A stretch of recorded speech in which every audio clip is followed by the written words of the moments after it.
Up next, her death was first ruled an accident He thought he was going to get away with it. until the autopsy proves otherwise. Fire, in this case, was used in an attempt to cover a murder. But who wanted this woman dead, and why? Greed and money are probably the oldest motives in the world for a murder. But would he get away with it? He thought he was a pretty smart guy. That was the mistakes that he made.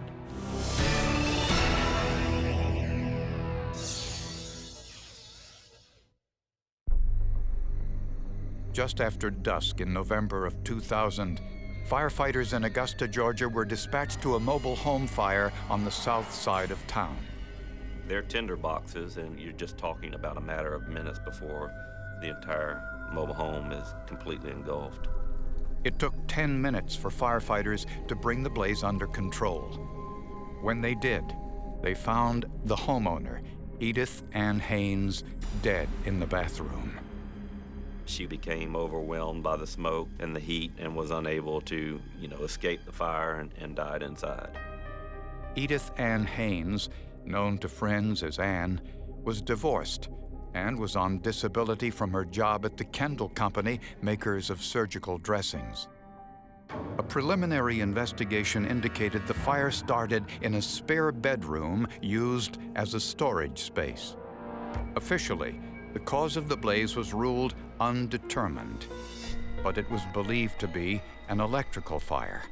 It was right at the time weather started getting a little cool and might have been some heat on, and that might have started the fire. At the autopsy, the medical examiner expected to find evidence of smoke inhalation. Instead, he found no soot or debris in her trachea, and her hyoid bone in her neck was broken, which usually indicates strangulation.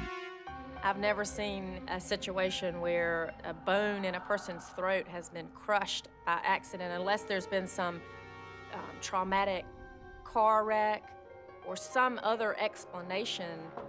The medical examiner also found marks on the outer part of her neck. They were consistent with fingernail marks. Whatever happened before she died was very, very violent because there were evidence of blunt force trauma. The autopsy concluded Edith Ann Haynes was dead before the fire started. But who wanted her dead, and why? Ironically, until 3 days earlier, Haynes had lived in a larger house about 8 miles away. She was in a financial situation where she needed to sell her house.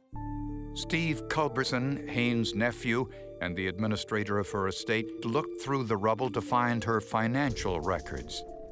I felt that there had to be more evidence there. We took everything out of the cabinets and just searched for stuff. There was no evidence of where her keys were, her wallet. And he and the investigators found something suspicious. One of those was a signed contract between Ann Haynes and a man by the name of Michael Bryant. Miss Haynes sold her home to Mr. Bryant and already transferred the deed, but for some reason hadn't received the proceeds from the sale. That was a Perry Mason moment. He was going to pay her a sum of $25,000. She was selling her house to pay her bills off and eventually retire. That was the whole purpose behind her selling the house. At first, investigators assumed the fire in Edith Ann Haynes' mobile home was accidental, most likely caused by an electrical problem. But when the medical examiner ruled Miss Haynes' death a homicide, investigators called in Mike Lane, an expert in the field of fire investigations. All I wanted him to be able to do was tell me, was this an arson? Was it not an arson? And if it was, how did it start? Where did it start? Tell me as much about the fire as you can. The first thing he did was to conduct a room-by-room search, trying to determine where the fire started and how it spread. If you have a large area, you can determine heat flow and directionality by cutting this wall stud in two.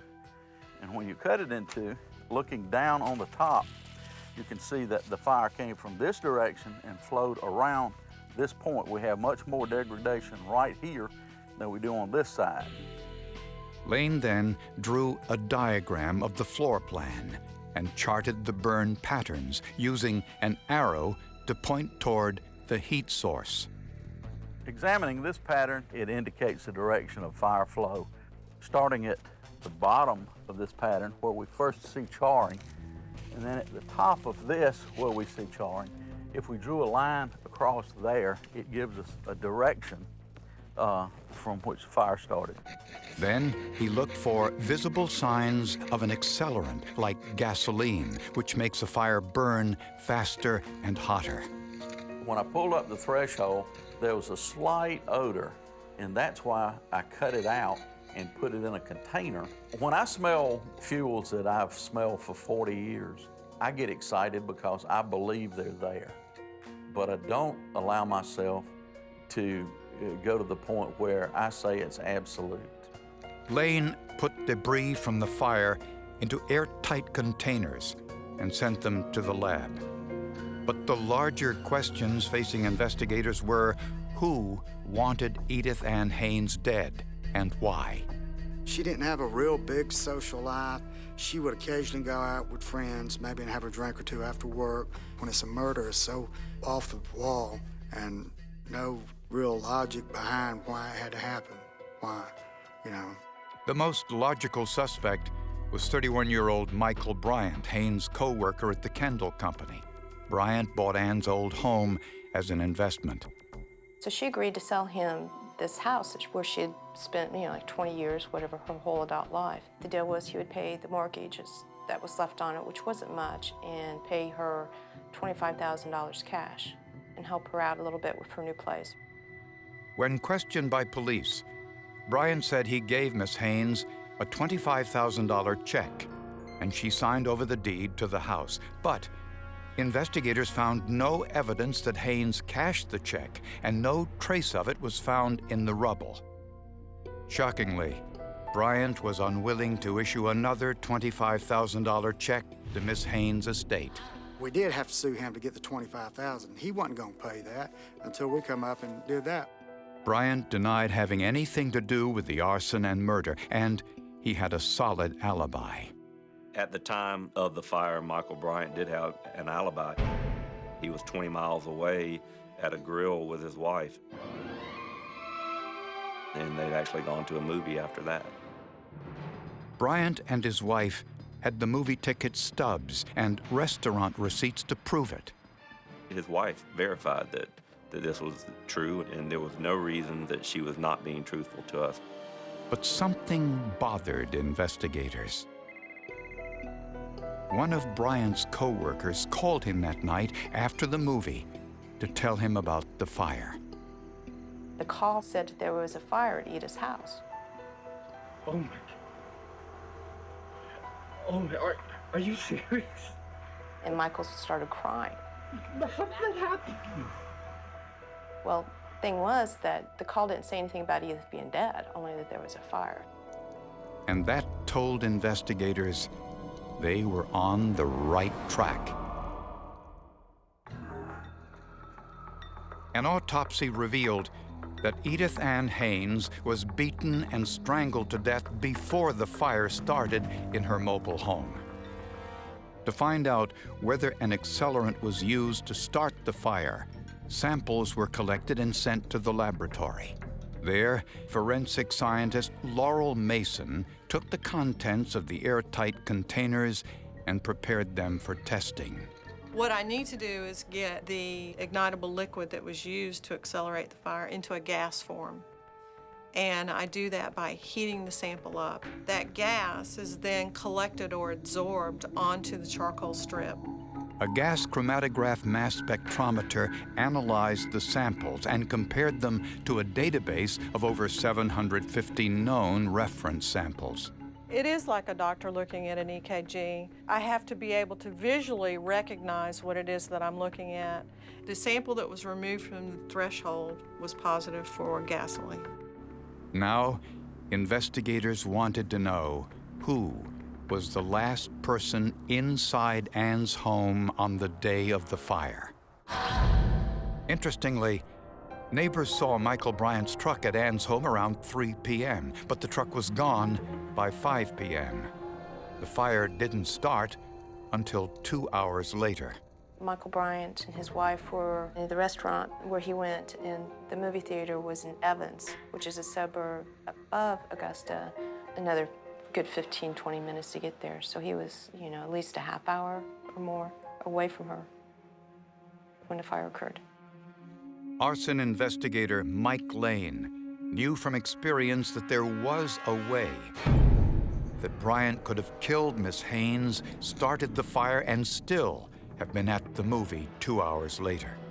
Delayed ignition device is something that an arsonist will use so that they can be someplace else when the fire starts. And it may be for minutes, it could be for hours, in all actuality it could be for days, the more sophisticated it is. Lane says there are numerous ways to construct the device, but he won't say how. I really don't want to train folks to be arsonists. As for Bryant's alibi, investigators had one question: who keeps a movie receipt? It is inconceivable that someone would keep in their records one movie stub, one restaurant receipt, unless they were keeping it for a specific reason. And his reason was that he wanted to be able to establish an alibi. Scott Peebles checked out Michael Bryant's background and discovered that Bryant had been married before, so he called Bryant's ex-wife. We learned from her that he was fascinated with fire and would frequently dabble with pyrotechnics, so to speak. She also told Peebles that the home they owned together mysteriously burned to the ground. Before the house burned down, he insisted that she go over to her parents and take the dog with her. She recalled that she didn't want to go spend the night at her parents' house on this night. Bryant's ex-wife said the fire resulted in a substantial insurance settlement, and even she believed her ex-husband started it. Prior to the fire, he had already rented an apartment that his ex-wife did not know he had put into his name. Bryant's car was also destroyed in that fire. It too was insured. Strangely, the car's tires were a special model and valuable. Miraculously, they survived. He removed the tires from his car and placed them far enough away from the house where they wouldn't be destroyed when the house burned down. Although this was certainly suspicious, it wasn't proof that Bryant had anything to do with Ann Haynes' murder. And he had a lot of friends and a lot of support. They just insisted that there's no way he could have done this crime because he'd never been in trouble before. And investigators also discovered Bryant had firefighter training. He was on the fire brigade at the manufacturing plant where he worked. His training from the fire brigade, which would have taught him how to do, what a delayed ignition device was, how to set fires, how arsonists work, what to look for in an arson. Throughout the investigation, Bryant had willingly answered all questions by police, but when the questioning got more intense, he stopped cooperating. And at some point, he was asked to submit to a polygraph examination, which he originally agreed to do, but prior to the scheduling of that examination, he backed out. So investigators had no evidence linking Bryant to the crime. Got away with it once, he thought he'd get away with it again. With very little evidence against Michael Bryant for the murder of Ann Haynes, investigators got a warrant to search his home. They seized his computer and analyzed his hard drive. On it was a wealth of information. When his computer was seized, we were able to see that in the days prior to the scheduled polygraph that he didn't take, he was looking at websites on how to beat a polygraph. And then he didn't take the polygraph. They also searched the storage spaces. When I went into that attic, things just kind of got eerie from there, and basically what I saw was similar to an altar for what I would certainly think was satanic worship, with a pentagram, candles, and burned items. In the garage, investigators found a coil of detonation or fuse wire, the kind used to construct a delayed ignition device.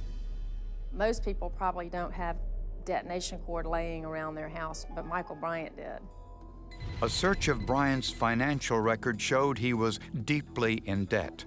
He made between $80,000 and $90,000 a year, but he lived like he made twice that much. This was someone who was kiting checks between different financial institutions to get by. He may have had this $200,000 home, but he was living well outside of his means, and he was in over his head. And with this evidence, Michael Bryant was arrested and charged with arson and murder. Prosecutors say the motive was obvious. Besides love and money, greed and money are probably the oldest motives in the world for a murder. Michael Bryant worked with Miss Haynes, and when she bought the mobile home and put her old house up for sale, Bryant offered to buy it as a rental property. Bryant paid off the loans on the house and had Ann sign over the deed. Then he gave Haynes a check for $25,000, the balance of the purchase price. So he had written a check to Ann Haynes for $25,000, asking her to hold the check, not cash it, until he could put the funds in the account. This kept getting delayed continually by him, and on the day of the fire, she indicated that she was going to cash that check whether he wanted to or not. She may have realized that Bryant had no intention of paying her, since she had already signed the deed and didn't yet have the $25,000 he owed her. Prosecutors believe Bryant went to Haynes' mobile home on the day of the murder to ask her again to delay cashing his check for the $25,000. I didn't cash it today because I was sick. I need another week. No, I need to cash it tomorrow. I have bills. I just want you to What am I trying to pull? No one knows what took place, but the evidence shows Bryant struck her on the back of the head, strangled her to death, then dragged her body into the bathroom.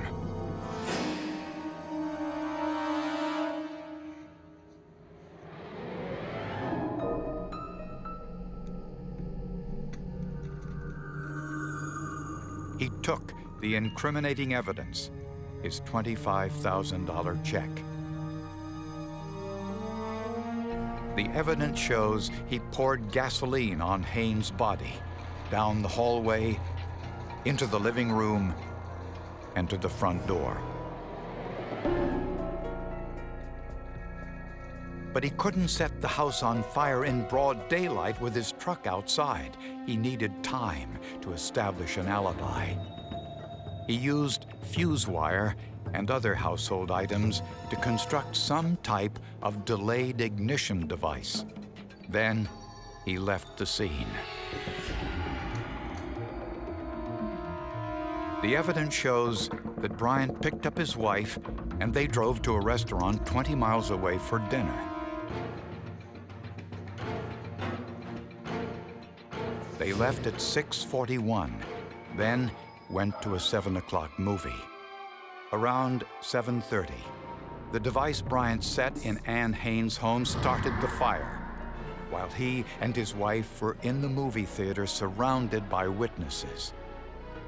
Despite his well-laid plans, Michael made one huge mistake. While walking out of the theater, his friend called to tell him that the Haynes mobile home was destroyed in a fire. Are you kidding me? Oh my God. Oh my, are you serious? Michael reacted inappropriately. Given the fact the caller said nothing about Ann having been involved in the fire, let alone killed. He thought he was a pretty smart guy. That was the mistakes that he made, because he wasn't quite as smart as he thought he was. The fire didn't eliminate everything, As in most arsons, it actually created more evidence than it destroyed. Essentially, she's killed over $25,000. In October of 2002, Michael Bryant went on trial for malice, murder, arson, and burglary. In this case, it was premeditated. It was planned, it was schemed. He took the day off work and he planned this murder. It started out to be just a little small transaction deal of a person selling a house, not going through a real estate agent, you know, friends at work, and turns out to be a murder. Just, it still blows my mind every time I think about it. Bryant maintained throughout his trial that it was impossible for him to have set the fire. Michael Bryant's defense was that he had an alibi, he wasn't there, his mom was away. He had no reason to kill her, that it wasn't really a big deal that he owed her this money. But the jury didn't believe it. Michael Bryant was convicted and sentenced to life in prison plus 40 years. This was one of the most interesting cases that I ever worked on. When I heard the verdict, I was speechless. Reached over and hugged my wife and just shed a few tears. There wasn't nothing to say, but thank God. Thank God they got him. Without forensics, we would have not convicted Michael Bryant. This is a man who did believe he was smarter than everybody else, and he thought he could manipulate Ann Haynes, he thought he could manipulate investigators, and he believed that he was getting away with it.